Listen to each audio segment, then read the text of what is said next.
You've been straight up swindled by Hollywood's favorite cowboy myth. Decades of westerns shoved the fantasy of high noon duels down your throat, but real cowboys. They were snoozing long before ever drawing pistols. If you bought into those Wild West standoffs on Main Street, sun blazing, townsfolk holding their breath as the clock strikes 12, think again. Thank the 15th century classics like High Noon and spaghetti westerns of the mid-20th century for scripting these bogus showdowns. The real deal. Gunfights were filthy, frantic brawls more like drunken ambushes in dark alleys or lightning-fast saloon chaos. The legendary Earp Clanton shootout at the OK. Corral. Arizona Historical Society archives slam that image. It was a chaotic, up-close 3-minute mess in 1881, not some elegant duel. 19th century court records prove gunfights were illegal, over in seconds, and almost never witnessed by anyone sober. That whole high noon phrase, total Hollywood invention. Richard Slotkin's 1998 book Gunfighter Nation reveals it didn't surface until the studios needed box office hits. So if you picture epic Main Street duels, congratulations, you're channeling Jedi mind tricks, not history. While some conflicts ended in dramatic duels at noon, countless gunfights erupted daily in these towns. You've been flat out lied to, and you can blame Hollywood. Those non-stop duels and bullet-riddled saloons. Total celluloid fantasy, not historical reality. If you believed frontier towns were wild, lawless shooting galleries where every step could be your last, you've swallowed the myth Gunsmoke and every grimy western shoved down our throats. They painted every town as the OK. Corral, with a deadly duel waiting behind every swinging saloon door. Here's the bombshell: real frontier towns like Dodge City and Tombstone actually banned guns inside city limits. Dodge City posted huge check your firearms signs at its borders, enforced by official ordinances dating back to the 1870s. And if you dig into Dodge City's arrest records from that era, you'll find more people hauled in for drunken brawls than any shootouts. The Dodge City Times in 1879. Their biggest headaches were rogue pigs roaming the streets, not pistol duels. So if you're imagining every cowboy itching for a showdown, congratulations, you've watched way too many westerns and read way too little history. In reality, the Wild West was more pig parade than bullet ballet. Amid the chaos of frequent shootouts, the cowboy's iconic attire, especially the Stetson hat, became a symbol of the rugged frontier. Hollywood lied to you. Every cowboy isn't rocking that shiny Stetson they shoved down your throat in every old western flick. If you believe the Wild West looked like a Marlboro commercial, think again. Early 20th century movies and dime novels sold city slickers, a polished myth, the cowboy with a towering, wide-brimmed hat locked in place. But late 19th century tintype photos prove the truth: cowboys wore whatever survived brutal cattle drives, bowlers, derbies, even battered top hats. Zero brand loyalty, pure survival. The Stetson boss of the plains popped up in the 1860s, but didn't become iconic until much later. See Texas State Historical Association records, late 19th century. Real Cowboys prioritized blocking rain, not snagging a fashion award. If you thought every cowboy donned a Stetson, congratulations, the Halloween aisle just pulled one over on you. The Wild West was thrift store chic, not GQ runway ready. Might as well say cowboys dressed like they raided today's Goodwill after a hangover. Behind the signature hat stood the image of the rugged, lone wolf cowboy navigating this harsh landscape. Hollywood lied to you with every cowboy movie you've ever watched. Those classic westerns from Stagecoach to every John Wayne flick pumped a deadly myth: the lone white gunslinger, scruffy and silent, roaming solo across the frontier. If you believed cowboys were all white, self-reliant Americans who never teamed up or shared the range, think again. Philip Durham's 1965 book, The Negro Cowboys, shatters this lie, revealing that up to 1 in 4 cowboys on the late 19th century, plains were black. Even more were Mexican or Native American. The Spanish vaqueros, present since the 16th century, literally invented the cowboy lifestyle from gear to slang. Archaeological digs confirm their saddles, spurs, and hats mixed on every cattle drive. So if your cowboy image looks like an Abercrombie Fitch ad, congratulations, Hollywood totally brainwashed you. While cowboys faced the frontier alone, women's roles were often confined to saloons or as companions to outlaws. You've been sold a cowboy-life frontier. Women were mere background props in saloons or helpless damsels clinging to outlaws. Blame this blatant myth on prudish Victorian writers from the 19th century, clutching their pearls, and every Hollywood Western since silent films hit the screen. If you believed Old West women were just pouring whiskey or trailing mustachioed bandits, you've swallowed fiction whole. Victorian novelists shoved this stereotype to keep women powerless, and Hollywood mindlessly recycled it until it became gospel.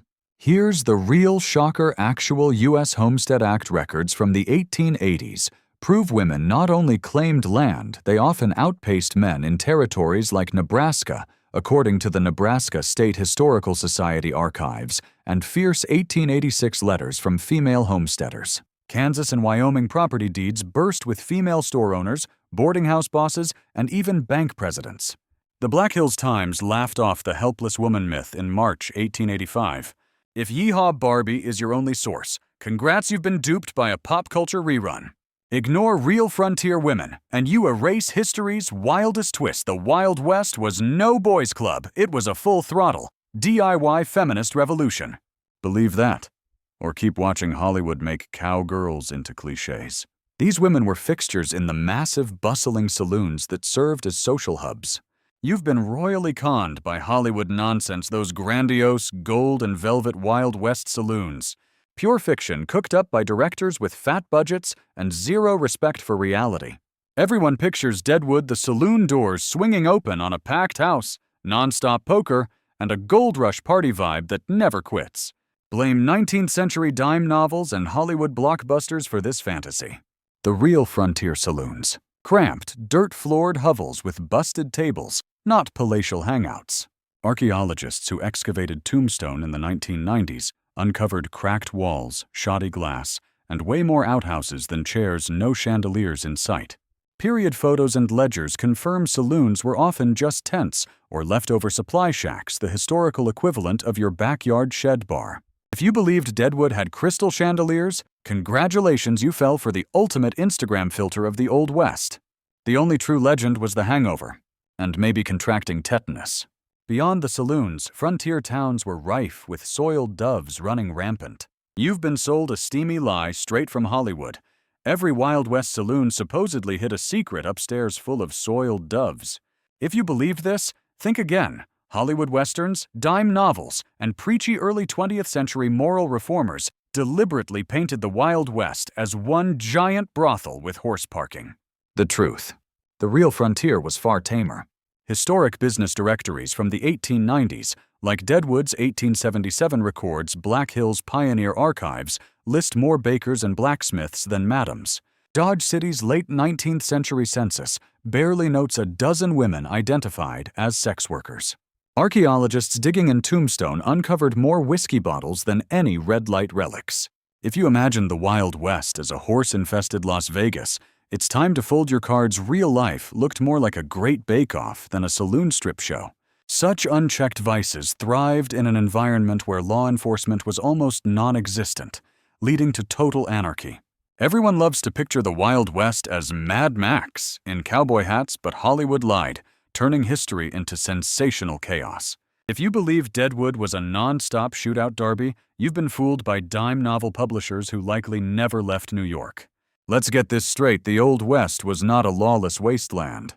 The image of saloons packed with gunfights and sheriffs sprawled beneath wanted posters is pure fiction, pumped out by late 19th century dime novels, and Hollywood gleefully poured gasoline on that myth. The real Deadwood. Council minutes from the 1870s reveal marshals on the payroll and bell ringers enforcing curfews, tons of paperwork, zero spaghetti western shootouts. Tombstone and Dodge City even banned firearms inside city limits, backed by judges' ledgers and strict ordinances loaded with fines. The biggest threat wasn't gunfire. It was dying of boredom at endless, tedious meetings. Honestly, your modern HOA is probably wilder. If you bought the Wild West anarchy myth, congrats, you swallowed a slick marketing pitch over gritty reality. Believe it or not, the Old West's real outlaw was dull bureaucracy, not non-stop gun battles. Yet amidst this chaos, cowboys upheld a unique code of honor and loyalty. Hollywood lied to you big time. That legendary cowboy code of honor and loyalty. It's pure fiction, cooked up by early 20th century pulp authors like Zane Grey and hyped by corny TV shows desperate to sell you heroes and action figures. If you believed cowboys were chivalrous knights in dusty hats, you've been duped. The real Wild West. Forget the brotherhood myth. Take letters from the goodnight loving trail in the 1870s, cowboys complaining about lousy pay, brutal hours, and the worst coffee known to mankind. No sacred oaths, no noble codes. Charles Goodnight's own journals reveal the rules were simple: don't lose cattle, don't mess up the herd, loyalty. Not even listed. So if you swallowed the cowboy code like it was gospel, congrats, you just treated corporate HR memos like samurai scrolls. Real Western honor. Try not spilling your beans. It's less epic battle cry and more survival tactic, kind of like expecting your Wi-Fi to never drop in a desert ghost town. However, the settlers often viewed Native Americans as savage threats challenging their way of life. You've been conned by Hollywood's oldest villain myth. Thanks to cheesy westerns, you probably imagine Native Americans hiding behind every bush, itching to scalp the nearest settler. Newsflash, that's as fake as a tumbleweed stampede. Classic 1950s movies think John Wayne sneering from horseback hammered this lie into your head. Pop culture insists you panic, but the real Wild West. Crack open the Fort Laramie Treaty of 1851, native tribes and U.S. officials calmly negotiating peace and borders.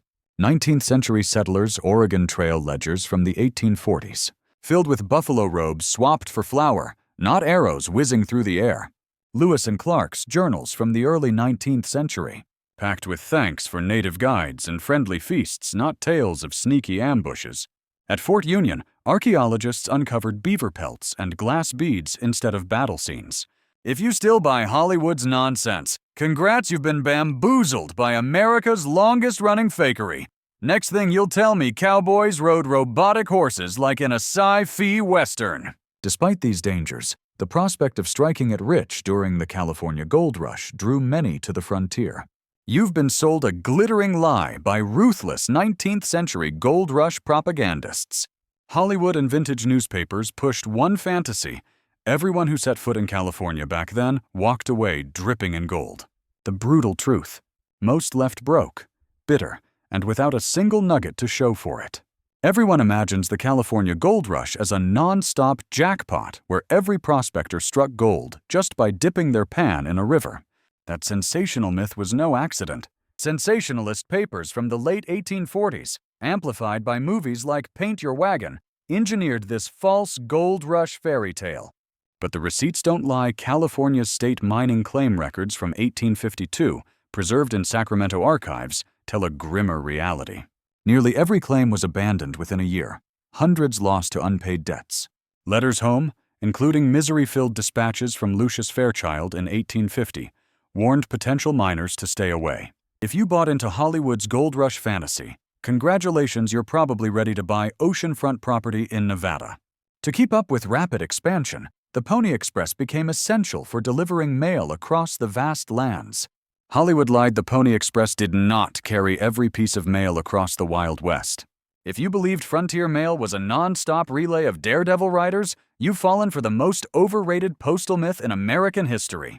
Thanks to mid-20th century westerns and dime novels from the 1870s, this minor postal stunt was blown into a binge-worthy legend like picturing Amazon Prime on horseback.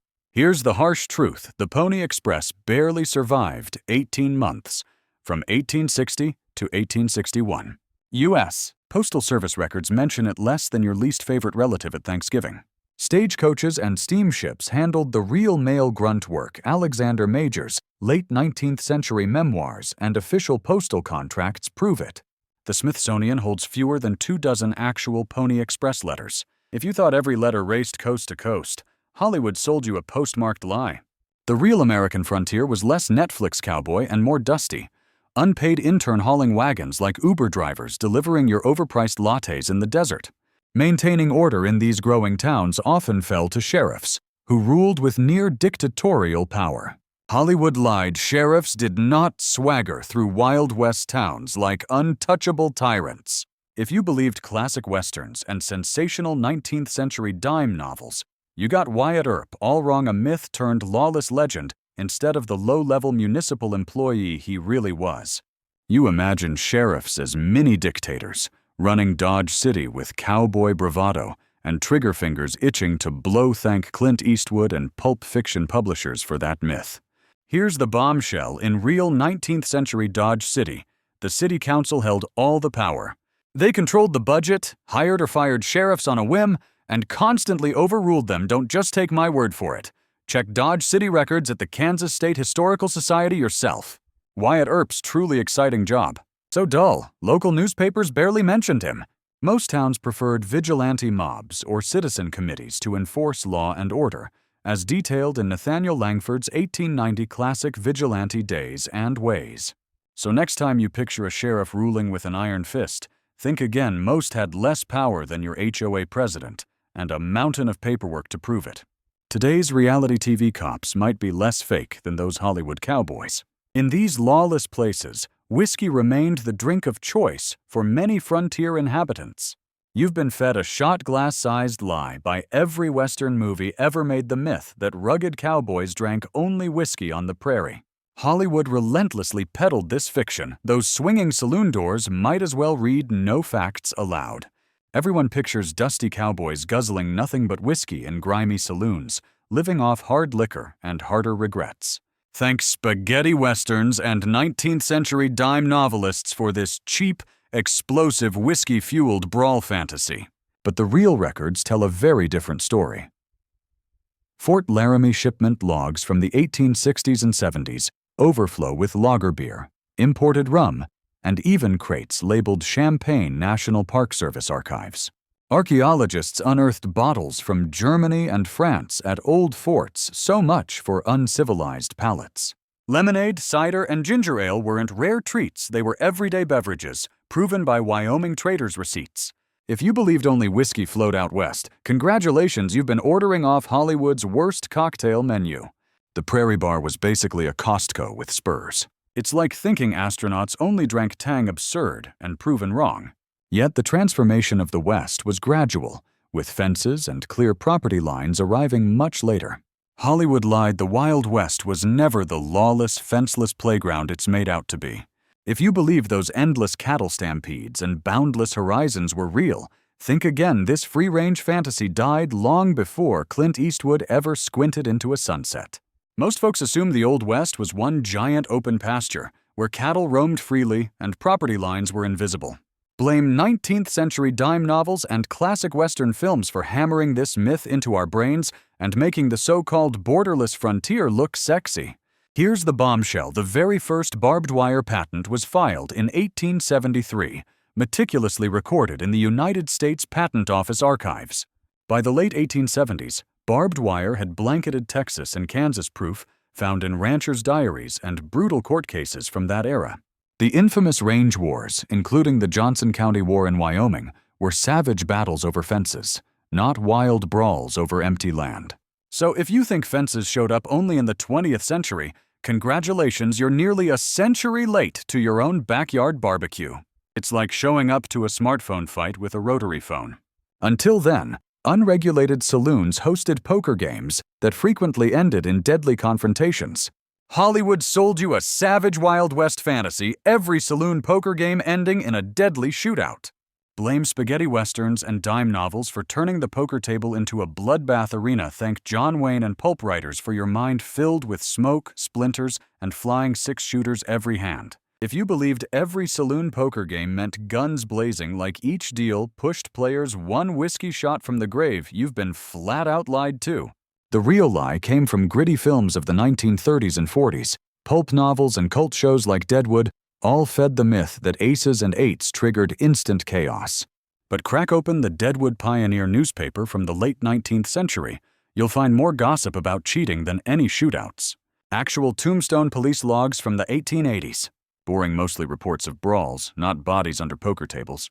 Even Tombstone's newspaper ads reveal way more poker tournaments than murder stories. Here's the truth bomb. Wild Bill Hickok didn't die because of his unlucky hand.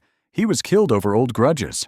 So if you really thought losing at poker meant catching a bullet, not losing chips, congrats, you've been binge-watching way too many westerns and should seriously be banned from family Monopoly night.